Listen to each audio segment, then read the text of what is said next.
Well, good morning, everybody. Welcome to the Statutory Planning Committee meeting of the 26th of February 2025. We are streaming online, and this meeting is available for viewing on the WAPC website as well as YouTube. Members will be using their technical devices during the meeting to assist them in considering the information before them today. I'd like to start by acknowledging that we're meeting on the lands of the Whadjuk people of the Noongar Nation and pay our respects to elders past and present.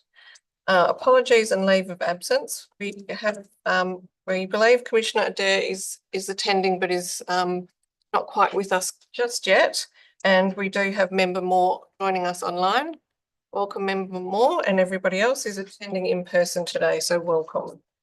Disclosures of interest. I don't have any tabled before me, but just checking if there are any additional to table now. No, thank you very much. And disclosures of representation in terms of contact made on any of the items before us. No, thank you very much. And item 1.5, declaration of due consideration. Can all members please indicate that they have considered the information before them? Thank you very much. Questions from members. We have received some questions which have been responded to. And we can come to those questions if there are anything further to add during the items today. Item 1.6, confirmation of the previous minutes of Wednesday, the 12th of February. Members, were there any issues to raise arising from the minutes? No, okay. Can I have a mover and seconder that we adopt the minutes? That's moved by Commissioner Heron, seconded by Commissioner, Lakey,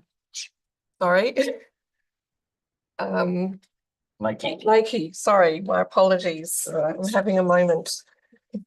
Thank you very much for that. Deputations and presentations. We do have deputations today. We have 3 in-person deputations, so we will go to those now. Thank you very much. Good morning, everyone that is present this morning to make a deputation to the Statutory Planning Committee, either in person or via Zoom. You will be invited to join the table in the meeting room or promoted to a panellist via Zoom to deliver your deputation this morning. For your allocated time, which will be managed by a timer here on the screen, which will count that time and change colour at your allocated time. If you do have a PowerPoint presentation, this will be displayed on the screen throughout your presentation, and you're requested to wish to advance the slides. Our first deputation this morning is on item 3.1 on the committee's agenda this morning on the reconsideration of subdivision conditions at 503 Lake Valley Terrace in Parkerville, and we're welcoming Alex Watson and Sam Gill via Zoom.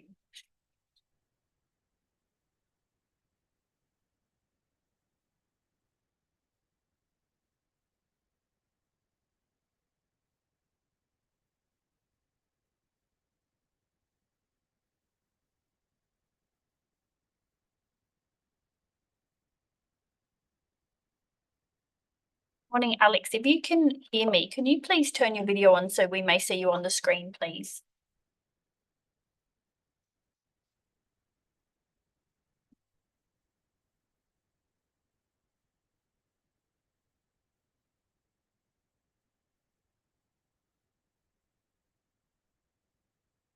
Good morning, Alex. Can you hear me?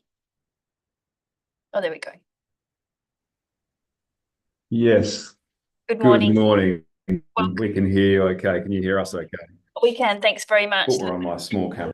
A little bit of technical delays there. All good. Over to you when you're ready to deliver your deputation. Thanks, Alex. Thank you, and thanks to the members for taking the deputation. It's Alex Watson from CLE Town Planning and Sam Gill from East Court, the developer. We're speaking on item 3.1 on the agenda, which relates to Lake Valley Terrace in Parkerville. And we're pleased to say we're supportive of the officer's recommendation, and we're primarily here to take questions today. The reconsideration was lodged to address issues with some of the conditions along the lines of a lack of clarity around some of the requirements, minor disagreements with the Shire on some key details, and duplication of some requirements in some instances. This is a complex project, and although some of the comments in our request seem quite detailed and pedantic in a way, it is extremely important for the ease of implementation of this project that we get to a level of certainty through the condition clearance process.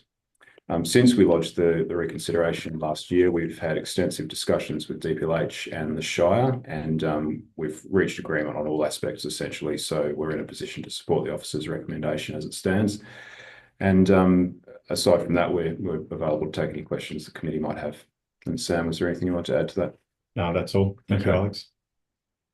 Thank you very much, Alex. It's Emma Cole, Chair here. I will just see whether the members have any questions for you today. Members, are there any questions? There are no questions, but we thank you for your deputation today. No worries. Thank you. The next deputation this morning is on item 3.2 on the agenda, the development application accommodation at H235 Gordon Street in Nedlands. And we are welcomed this morning by Trevor Humphreys, Tegan Vermeer and Sean Morrison in person. So please join us at the table, and Will Schofield and Braithwaite, as I understand it. Welcome to the meeting. Okay, Yep, please go ahead. thank you. I'm Trevor Humphreys, Director of Campus Management at CWA. I'll say a couple of very quick points, if I may. Just if we move on a couple of slides, please. One more, please. Okay, so the university has established a very clear need for student accommodation through a significant demand study we've undertaken. That supply gap is real now, and with our effective sort of growth in student enrolment, we see that growing if we don't start to intervene into the market, as it were. So that's a very, very well established demand. We took a business case, full business case, next slide please, to the Senate at the end of last year. Slide please. That's it, thank you. And the Senate approved that business case. This is a UWA development. We are managing the design and the delivery and the operation, and we are funding the project. Next slide, please. We have an extensive team on board. We have engaged with a main contractor, tier 1 contractor for the early works, and we clearly want to deliver this as early as possible. We're aiming for Q3, thereabouts, in 2027. I'm going to hand over to Tegan. Thank you. Please move on to the next slide section with the Nedlands numbers. So for a little bit of context, the university has been looking at the site as a whole as well. So the 2020 campus master plan identified the site as being access to the university's core academic functions, and we commenced master planning in 2021. This is currently on hold and not finalised, but about to recommence, and we're working quite closely with the department on that. The master plan will look to diversify land uses. This may include build to rent, affordable accommodation uses, and the student accommodation project. Next slide, please. So as part of the master plan and the project, there's been significant engagement and other stakeholders. There's been ongoing meetings with the City of Perth and the Department of Planning to seek feedback and refine design on both the master plan and the student accommodation project. And just to bring out as a particular note, during the master planning community engagement, we undertook some workshops with the community, and there was generally a preference for taller, more slender buildings that retained green space on the site. Next slide, please. Part of the project specifically, we undertook some engagement with the community. Initially, a 16-storey development was presented to the community, and we've reduced that height post community feedback to the 13 majority level development with a 14 storey section. The bulk has also been moved away from the residential adjacent to the site, and the footprint's been modified to retain culturally significant trees, and significant setbacks have been provided to the street to retain significant.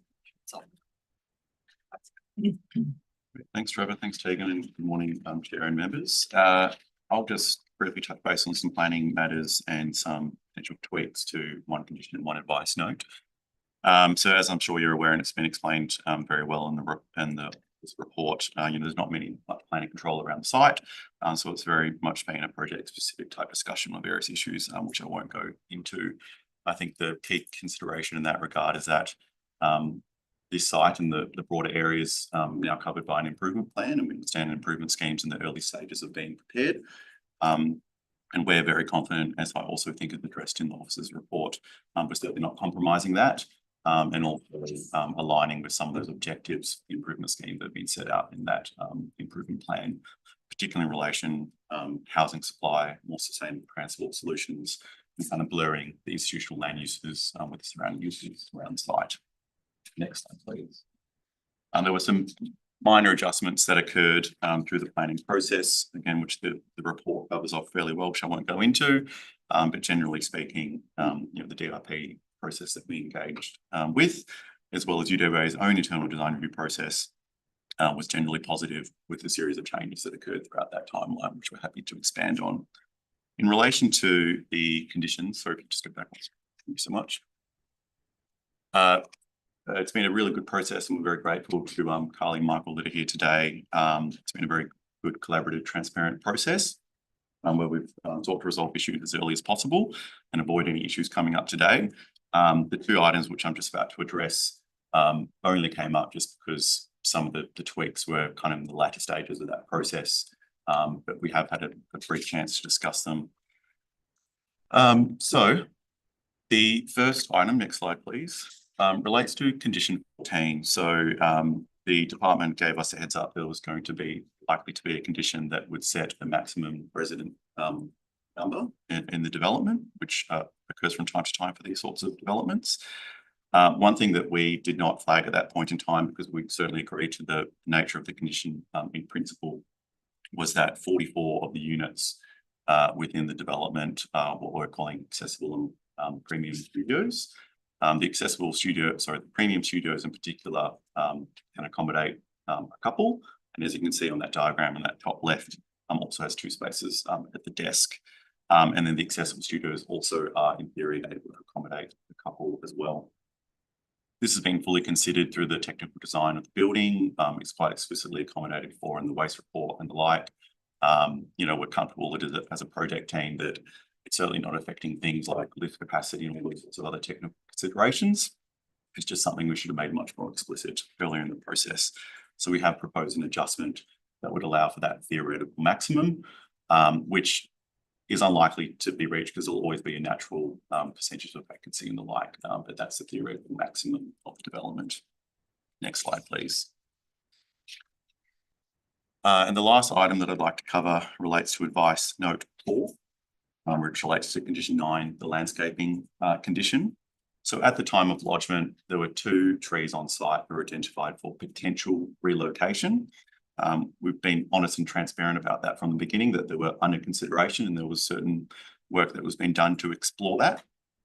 Since that time at lodgement, those further explorations have taken place, and the advice from the landscape and the RB move those 2 trees in question will likely require up to 4 to 6 months of preparatory work, which will compromise the intended program and development. And also there's a lack of suitable places to relocate it within 40 metres or so, which is the desirable kind of extent that you'd move trees of that nature. And so unfortunately, those trees are no longer identified for relocation. There's no change at all to all of the trees that we've identified to be retained since initial lodgement on site, including those culturally significant she oak trees, which drove a major change to the building siting, as Tegan touched on earlier. And the last slide just shows those 2 trees in question. It's hard to see at this scale, but those 2 trees in blue, generally in the centre and the left of the site. So generally speaking, very comfortable with the officer's report and the proposed conditions and the like. We would request those minor adjustments and very happy with questions. Thank you very much, Trevor, Tegan and Sean. Appreciate your joint deputation today. Members, are there any questions? Go ahead. Thank you. Appreciate that the master plan is still in development. Any indication in terms of likely timeline for that finalisation and or even availability of draft? Sure, I'll get Tegan to answer that. No, we are actively engaging with the department. Originally, the intention was to have the master plan inform a scheme amendment, but subsequently, subject to the announcement of the improvement scheme, we have agreed with the department that we would proactively and collaboratively work with them to update this master plan to inform the improvement scheme development. So the project is about to kick off again in March, and we expect a draft to be available in the next 6 to 12 month period. However, we still need to work further with the department on exactly when it will be appropriate to engage with any stakeholders, including the community, noting that there is some sensitivity around how that informs the scheme. I'd like to just add to that, please, if that's all right. So a draft has already been prepared, and that I understand it's been provided on a confidential cover potentially to the members. A revised draft will be developed shortly, and correct me if I'm wrong, but the Senate's that kind of updating process. And we don't expect there will be significant changes to the principle that have been established through the initial draft that has been provided under that confidential cover. There will just be some minor tweaks and some revision, particularly around the land uses as what I've indicated as potentially built around affordable accommodation and alike. And very lastly, the key principles of the master plan, particularly being able to divide up the site effectively into quadrants, retaining all the surrounding street trees and the like, and the ability to accommodate an internal road network, not compromised in any way, in fact, enabled essentially by this development. Right, through the chair, further to that, the commercial component contained within the building, I know that there isn't yet leases in place or anything like that, but are you able to provide some insight in terms of what the target uses and nature would be, and how it's looking to be managed from a parking and access perspective? All right, yeah, absolutely. So there's a variety of commercial spaces proposed in the development. So on the southwest corner, there's a proposed cafe space, which is quite integral to the design and activating the landscape and the like. Along Hampton Road, there's more commercial space, which we, when submitting, a fairly broad range of land uses to be permissible on that site, in those spaces, sorry. From a technical point of view, we've allowed for as much as possible. There's grease traps, ventilation, things like that. The waste report, for example, allowed for a supermarket, as unlikely as that is going to be, just to the fact that we weren't limiting our options in the future. We simply don't know yet. The general intent is a mix of potential office suites, maybe another cafe or food outlet or two.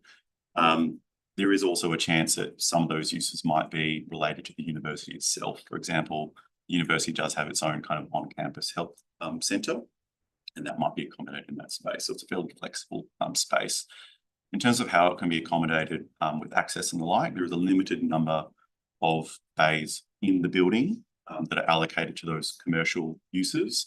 The split between the tenancies and the like is TBC, because we don't know how those spaces are going to be divided.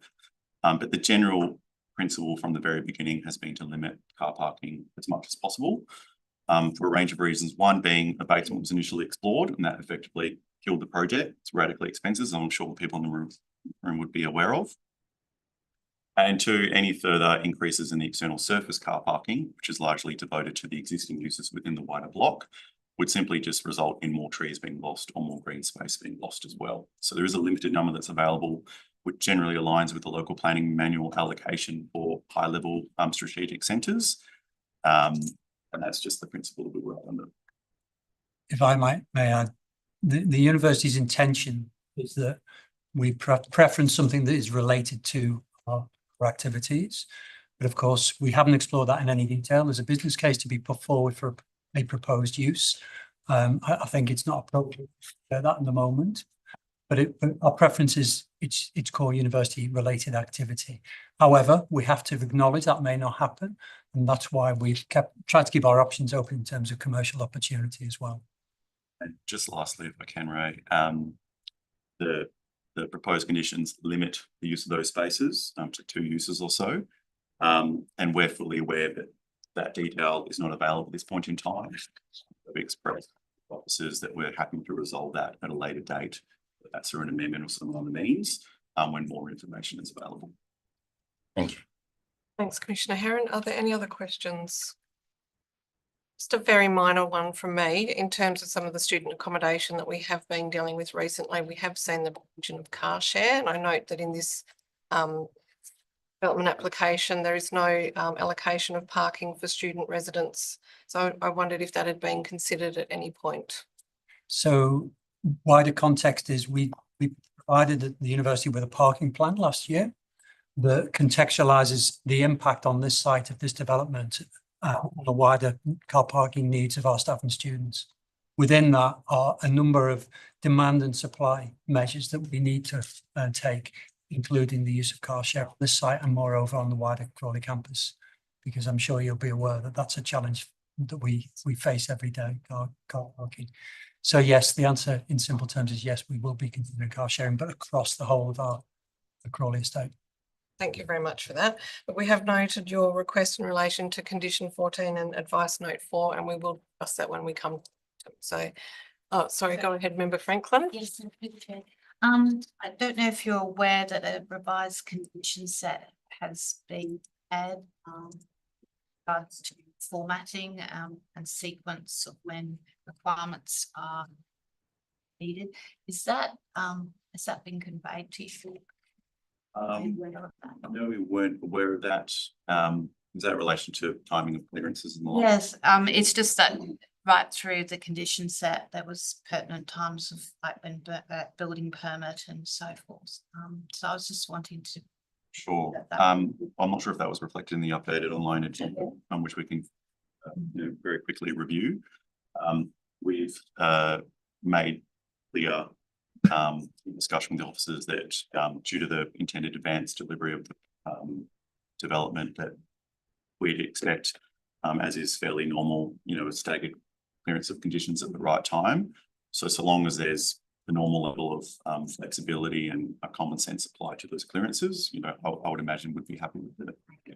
And the condition set as was on the agenda, you feel happy with the scope and none of the requirements contained in conditions would have any impact on development in their preparation and fulfillment?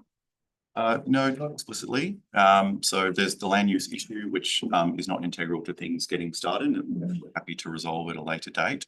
But in terms of those clearance and timing points, which we've shared with the aforementioned contractor as well as the project delivery team, we're confident.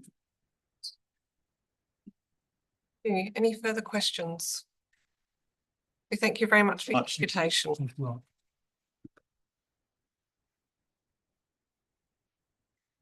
Committee's next deputation this morning is on item 4.2 on the agenda, which is the Town of Claremont Local Planning Scheme number 3, amendment number 138. Welcome Michael Hancock and Nicola Clark via Zoom.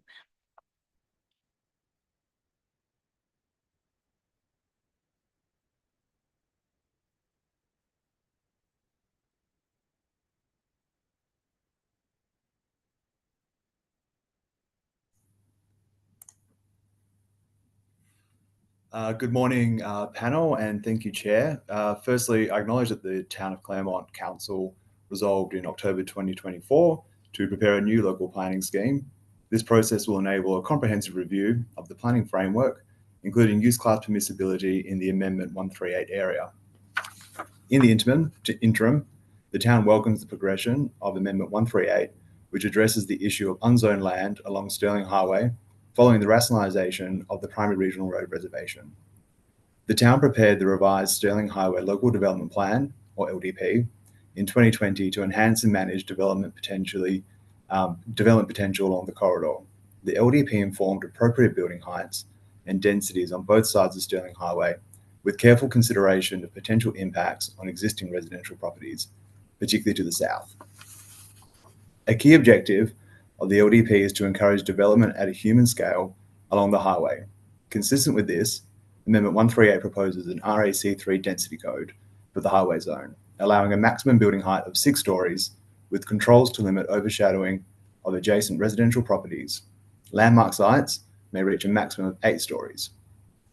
The town's recently WAPC approved local planning strategy similarly envisioned the Amendment 138 area containing buildings up to 6 stories, providing a transition from the high densities in the City of Nedlands. It is understood that WAPC is considering an RAC 2 density code for properties east of 272 and 275 Stirling Highway, which would permit 7-story developments.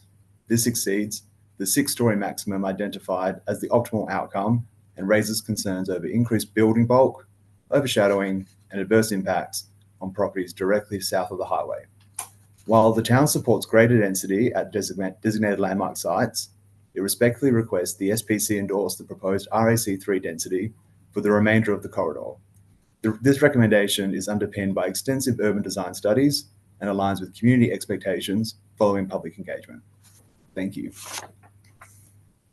Well, good morning, Michael. It's Emma Cole, Chair here. Thank you very much for your deputation. We appreciate you joining us this morning. I'll just see whether there are any questions from members for you today.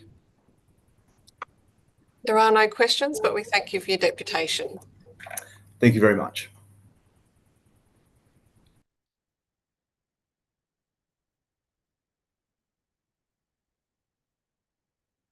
Members, that concludes deputations for today. So we will move to our non-confidential items for discussion. And our first item is reconsideration of subdivision for lot 9503 Lake Valley Terrace in Parkville. And we're joined by Andrew Cook and Mario Cabon. Welcome to the meeting. We have had a deputation today. Is there anything that you wish to add in response or in addition to the report before members? Just to verify, Chair, that extensive consultation has occurred with ourselves and the applicant, but also the Shire on this reconsideration request. The Shire's involvement has been fundamental in those discussions because it is the nominated clearance agency for conditions in question.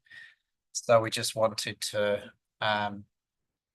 verify that those discussions have occurred with the Shire, with officers of the Shire.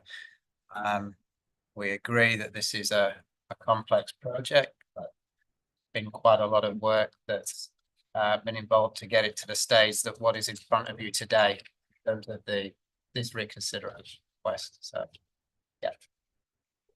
Members, any questions? Questions today? Okay, could I please have a mover and seconder? Moved by Commissioner Herron, second by Commissioner Lake. Is there any dissent? Carried. Thank you very much. Thank you very much, Andrew and Mario. That takes us to item 3.2, the development application for student accommodation at lot 835 Gordon Street in Nedlands. This is for determination, and we're joined by Dale, Michael and Carly this morning. Thank you very much. You've heard the deputations this morning. Perhaps if we go straight to the request for amendment to condition number 14, which was in relation to the number of students that can be accommodated from 891, and the comments in relation to advice 4, fees for relocation no longer being viable. I'd like to on the two matters. Where firstly on the number of beds / people that can be accommodated, we're happy to accommodate change up to 891. It doesn't have a review and make a meaningful on anything might relate to it, other than the need for an additional, in our view, an additional 9 bike bays. That's just the bays at the same rate we've already to be provided. So roughly just under 1 to 5 for the additional 44 people. There'll also probably be a need to refine the transporting investment. There's a condition that relates to that already. And then on the advice note, oh, sorry, if there's any, is there any you want to clarify on that first before we move to advice? Sorry, Dale, were you saying we would need to increase the number of bike bays by 4? By 9. By 9. Okay.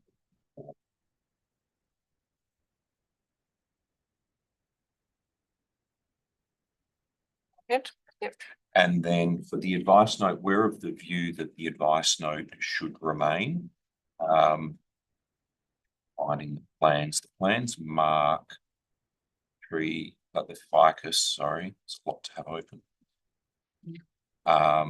As trees under investigation for retention or relocation, so they can now view the advice note responds well to that. And the fact is, it is an advice note only. It's not actually a formal part of it, so it's not binding. It can be negotiated at the lower point. Thank you very much.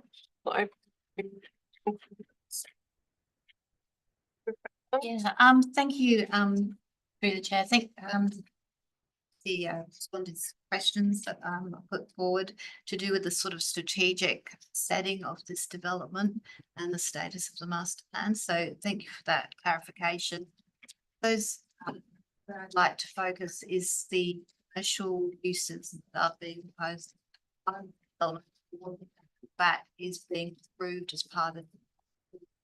Have we got sufficient confidence in the condition that it provides certainty on what is being achieved?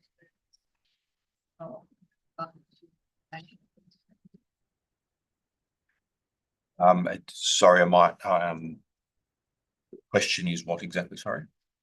What I'm trying to clarify is that is there a degree of confidence that development approval restricts a certain number of land uses that are contemplated as part of this approval? Because the proponent has already said today that they're reviewing that and they want that flexibility. But that has implications, I would imagine, on access and car parking. So what I'm sort of asking is that as it stands now, is there clarity on what is actually being those land uses of this development as it stands now?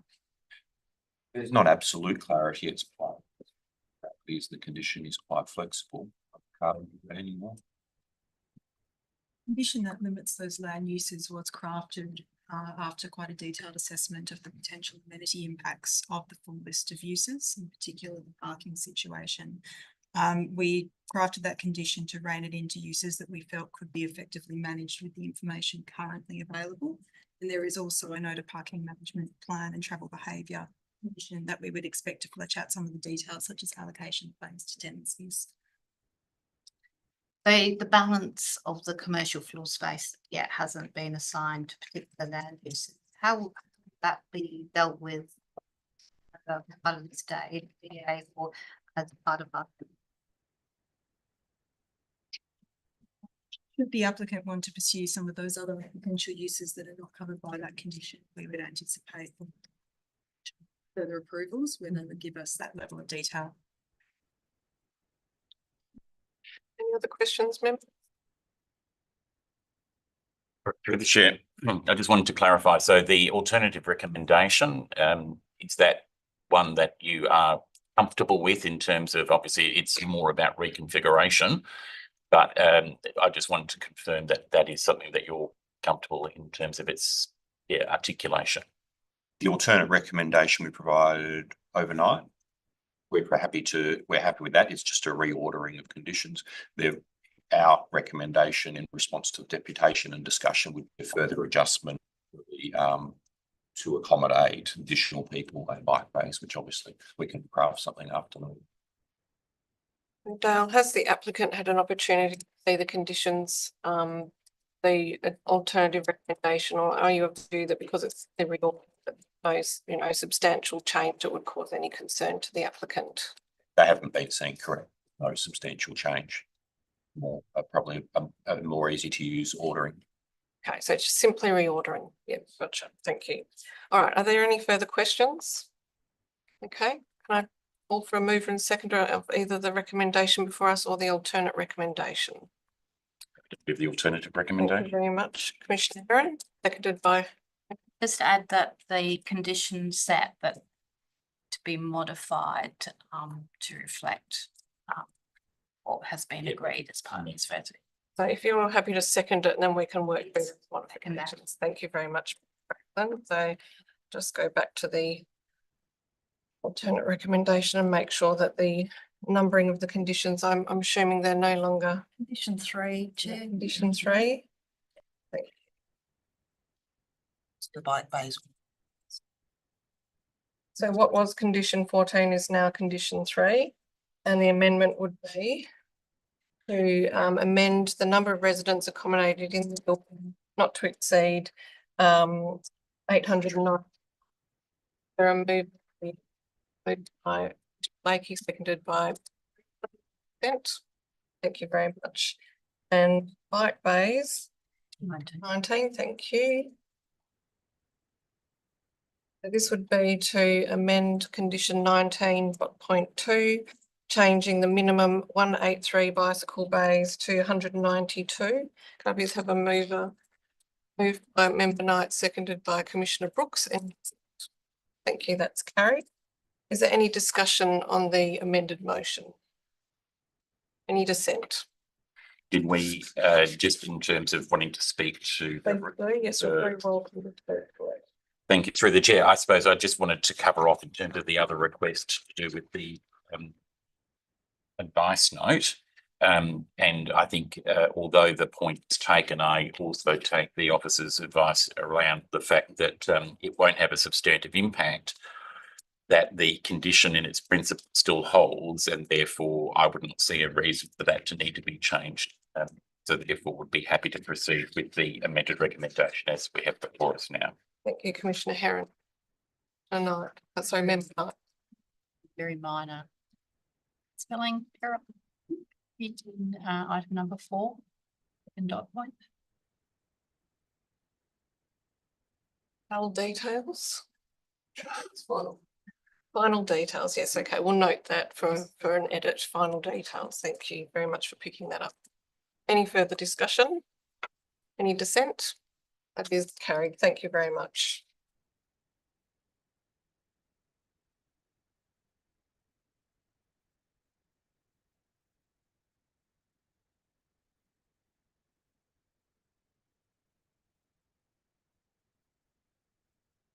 Very much for joining us today. Move to item 3.3, the City of Melville Local Planning Policy 1.6, car parking and access. This is amendments to the R codes volume 1 and 2. And we're joined again by Dale, and also Reese and Dika.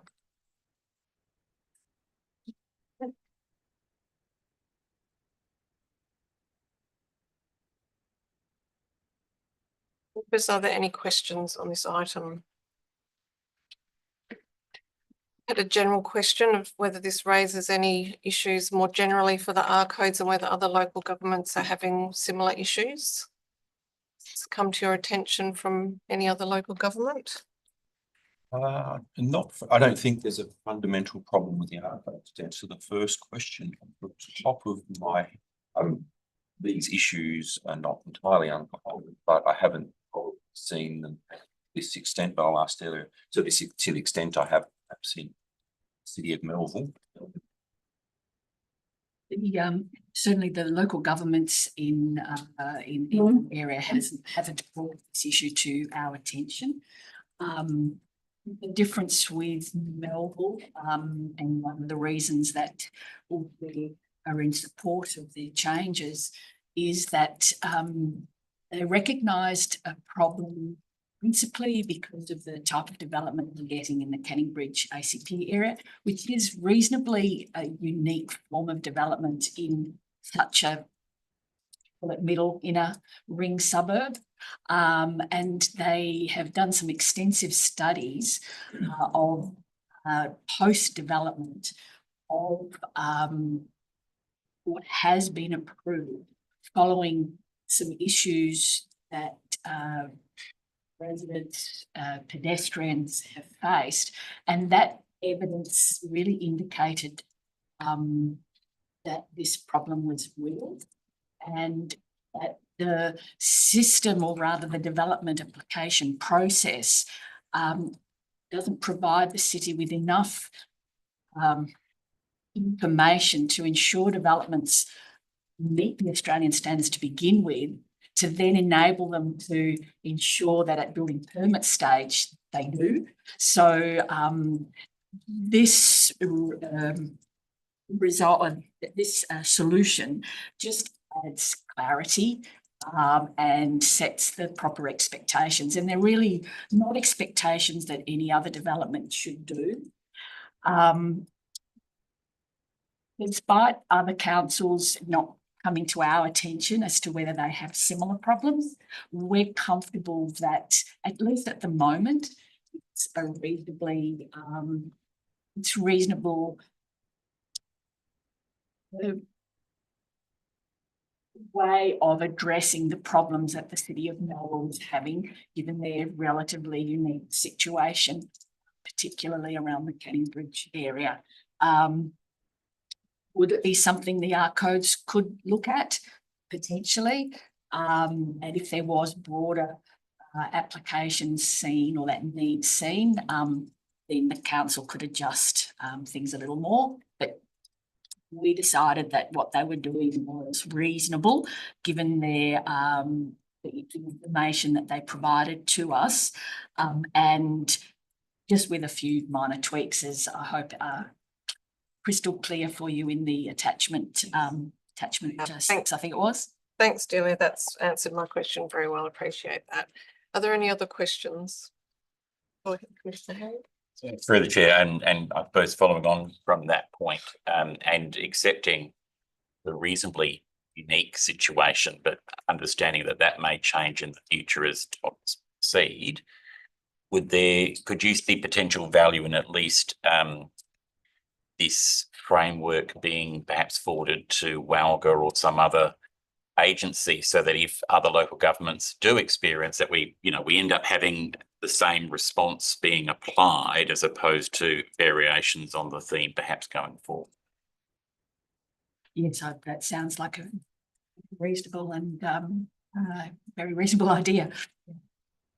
Thank you. Is there any further questions, discussion? Moved and seconded, please. Moved by Commissioner Adair, seconded by Member Nunn. Any dissent? Carried. Thank you very much. Thank you. Next item 3.4, Shire of Irwin Draft Local Planning Strategy Certification to Advertise, and Tim Reid is joining us. Welcome, Tim.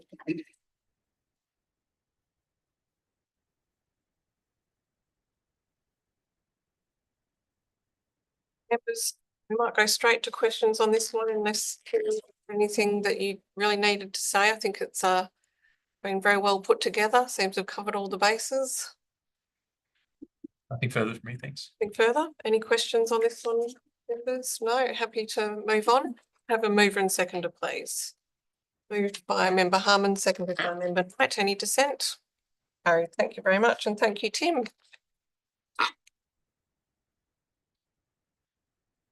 Members, we will now need to deal with confidential items for discussion. So we do require a mover and seconder to close the meeting for consideration of confidential items. That's moved by Member Knight, seconded by Commissioner Brooks. Any dissent?